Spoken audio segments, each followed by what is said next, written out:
We're just mere weeks away from the reopening of schools. Some non-traditional school principals, I don't like the term non-traditional, are faced with the challenge of implementing specialized programs for at least the first few months to combat learning loss. And joining us now to tell us more is Principal of Tarrant High, Paul Hall. Morning, sir. How are you doing? Not too bad, Simone. Morning, how are you? I am not bad. Why is the learning loss a problem just for non-traditional? Isn't it a problem right across the board for all schools that have a seventh grade? I should think so, Yeah, yeah. certainly. All right, so let's talk about what you're anticipating come September. Why are we anticipating that remedial work will have to happen? The fact of the matter is that children would have been out of the space for more than a year. And so it is that we have to look to see how is it that we will get them back into the space where we want them to be. So for certain, one of the, we're looking at three areas. Social, we call it social reengineering. We're looking at the soft skills, work ethics, problem solving skills, communication skills, teamwork. Because certainly being out of the space, the teamwork would have been lacking. Right. And that is very important in way going forward. Also, we're talking about the psychosocial health, which encompasses the mental, emotional, social, and spiritual dimension of what it means to be healthy. So that is very important. A lot of our children would have been surrounded by a lot of trauma, deep-rooted Yes. social issues. Yeah. And so it's very important as a school that we make sure that they're in a space where they're able to learn. And so school, is a source of refuge for a lot of our nation's children. It is. Where they'll get a break, they'll be guaranteed a lunch, psychosocial care, warm and friendly environment. And so they would have been out of the space for a very long time. And certainly this curse, I call it a curse, would have compounded these All those problems. challenges. Sir, I'm listening to you, and while you're talking, I'm thinking, oh my gosh, there's so many things you have to think about. So I'm going to pick them off one by one. One of the things that had to happen at the start of the school term before the child would come in face to face are medicals. And so students would have to go get their health checks, dental checks. Are all of those still a requirement for them coming in September? Certainly, it is a must. All right, Because so of whether what they come in face to face or not, they still have to do. they'll have to do that.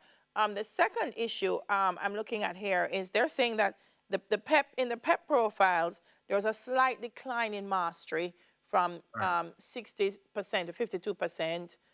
So the data shows that the level of work has gone down. So I want to stick with the academic first before I get to the other aspects. Right. How does the teacher now prepare for that? Because I feel like the curriculum sets up a baton. When they come to me, I'm taking them from here to here. Do you now have to revert to the primary level?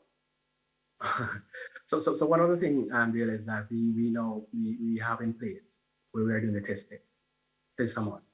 So we test every single child. Okay. To ensure, yes. And so what we do now after the testing is to make sure that we put in place whatever is necessary to bring them to where we want them to be. Wow. All the intervention is necessary. Right. So how are you going to do that, sir? Are you going to separate classes? Because if my child comes in and I feel like my child is ready to go, is my child now going to be in a remedial situation because other children are not? Are you going to be forced now to almost, I believe, create a one-off form for those children? Sure. If it is necessary to get them to where you want them to be, sure, we'll have to do that. Okay. All right. So let's talk about access, because that's been a big part of the learning loss. A lot of our students have not been able to access classes online, way more than we care to admit, because I still see people saying, I look for my daughter, Zoom, and it's on 5 of them when it's 15 in the class. Correct. Yes. Correct. So how are you going to tackle that issue come September? All right, so Dana, we are very concerned. Certainly coming out of the space, certainly I can speak for my school. We have lost about 300 of our students, or 1,200 students approximately. And so we are very concerned, because it's always good, when you can really find your students, whether you're on fully or not. Once you're on, at least you have a conversation there. But when you can't find them fully, and so the people talk about connectivity devices, but those are not some of the main reasons for it. Because I can speak to one in particular. For instance, I was just told yesterday that one of my students, a young man in grade 10, supposed to be going to grade 11, would have been out of the space and he's actually working. And so he's saying that he can't be bothered with the online teaching. And so he's actually working.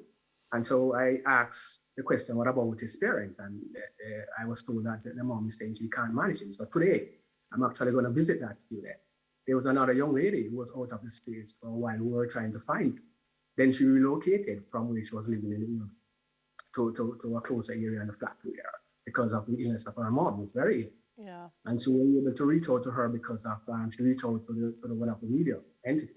Mm-hmm. And so we gave her a tablet, and actually her mom needs a wheelchair, and we got a wheelchair for the mom, which will be donating shortly with a lot of other supplies that she needs to get back to school and all that. Wow. So there are a lot of issues that they are facing. So one other thing I'm saying is that the government of the day needs to get going in terms of one, ensuring that we are back face to face. Two, getting social workers in the space to find those students who are missing, or as daily we're going to pay dearly as a country.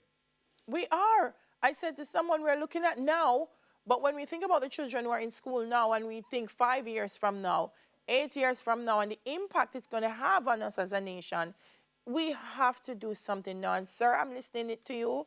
The issues are so multi-layered because one of the things is giving them a tablet, but the classroom has a learning environment. When I'm at home and where I live, dance agwan, this agwan, that agwan, it just is not conducive. We have to take care of the babies at home. We have to take care of babies at home. It's a challenge, and I don't think we have addressed it. We have to go, sir. Much more we could talk about, but thank you so much for taking the time to speak with us this morning, and I really, really wish you all the best come September. Atlanta is doing well. They have a very strong team. We're doing that. All right, that's Paul Hall, principal of Tarrant High. Still to come, in Girl Talk, we look at whether or not women should wear a bra at home. But first, here's News in 5.